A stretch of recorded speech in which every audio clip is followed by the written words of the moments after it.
The map is too massive, dude.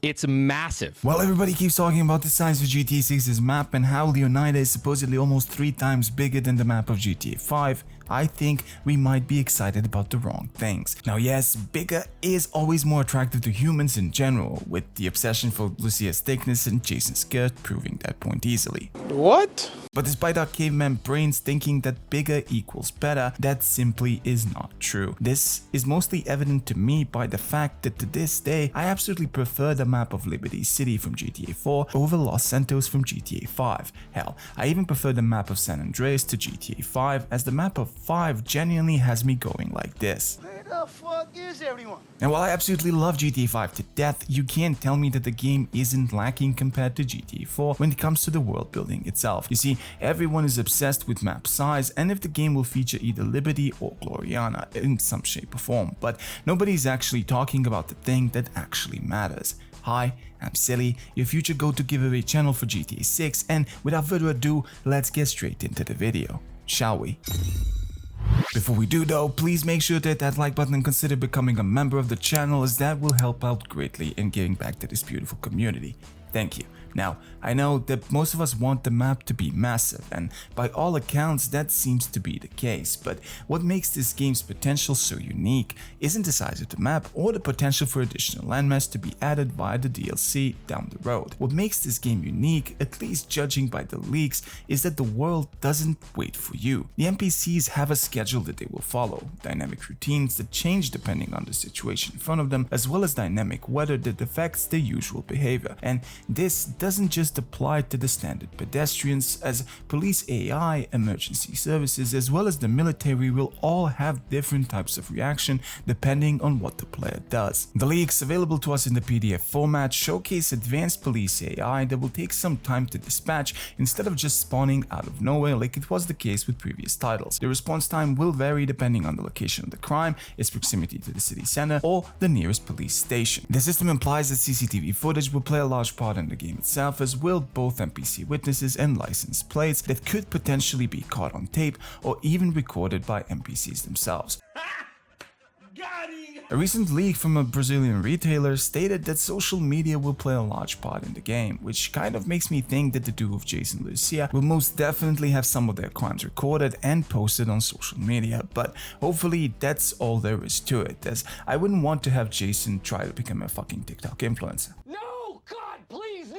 Now, the biggest driving point for GTA 6 will be the immersion that the world has to offer. With Leonida, Rockstar is seemingly making a map that will feature distinct areas where NPCs will act differently depending on the area that they are in, with Vice City folks being more free-spirited, open-minded, and living a social media kind of lifestyle. On the other hand, the Keys will feature a lot of folks close to retirement age living out a chill, secluded lifestyle, while parts of the map like Port Gellhorn will most likely feature more of a shady, what am I doing here type of feeling that will most likely be spread across the general area of Mount Calaga, where we most likely will have some hills have eyes or wrong turn type of feel like we did for Mount Chiliad back in San Andreas.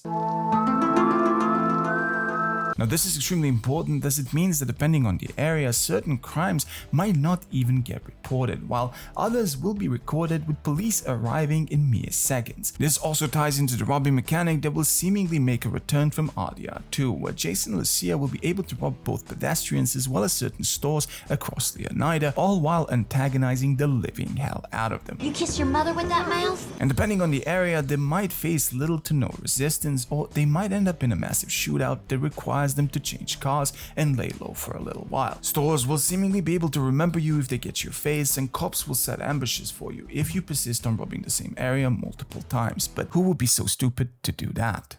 Ray! That's me! Now, according to the leaks, the police will react dynamically to different threat levels, with each star of the wanted level actually having different approaches that the police will take, meaning that they might not shoot on sight if you committed a small meaningless crime like hitting someone in the face, instead offering you a chance to just basically surrender, which seemingly will be an in-game mechanic as well. But I don't know how that will work if you actually get a full wanted level, because Rockstar made those bastards absolutely ruthless. Now, the biggest selling point on why you shouldn't really care that much about the size of the map this time around is because Rockstar wants you to actually feel like you live in Leonida, with dynamic weather impacting NPC density, hair and weight impacting Jason Lucia's look, all coupled with access to a large portion of interiors scattered throughout Leonida that will give you an even bigger sense of scale than there actually is. The original leaks suggest that money laundering, businesses, robberies, as well as different fences will be available to us in the game, serving as a catalyst to help Jason and Lucia build out their criminal empires. This means that we will most likely spend our time in the early game building up towards something, which we will later have to abandon and potentially come back to reclaim sometime in the late game. I don't know why, but this game feels like it will take the gameplay loop of San Andreas, where CJ, after escaping Los Santos, starts legit business and begins his expansion across the state of San Andreas before finally returning to Los Santos and reclaiming his city. I don't know why, but to me it just feels like this will be the case for this game as well. Considering how Jason and Lucia look on these screenshots from the Ultimate Edition, I really don't think they would give us this kind of drip if Jason and Lucia were on the run constantly, like for instance Arthur and the gang were in RDR2. I mean, even if this is the case, just please Rockstar, don't give Jason TB this time around. Really sorry for you, son. It's a hell of a thing. Now, GTA 6 is supposedly going to be a direct evolution of RDR2, with many of its systems evident both in the leaks as well as in the official material that Rockstar has published. The game will feature advanced animations for both NPCs and the player character, with Jason and Lucia each having their own unique animations that change depending on their current status. The NPCs will most likely adjust their routes based on police response, meaning that they will most likely avoid a shootout that's happening in one block by going around into another one, where things are kind of more peaceful. Now, in my previous video, I already covered this topic a little bit more, but gangs will most likely be more prominent this time around, and they will basically remember the actions that you took against them.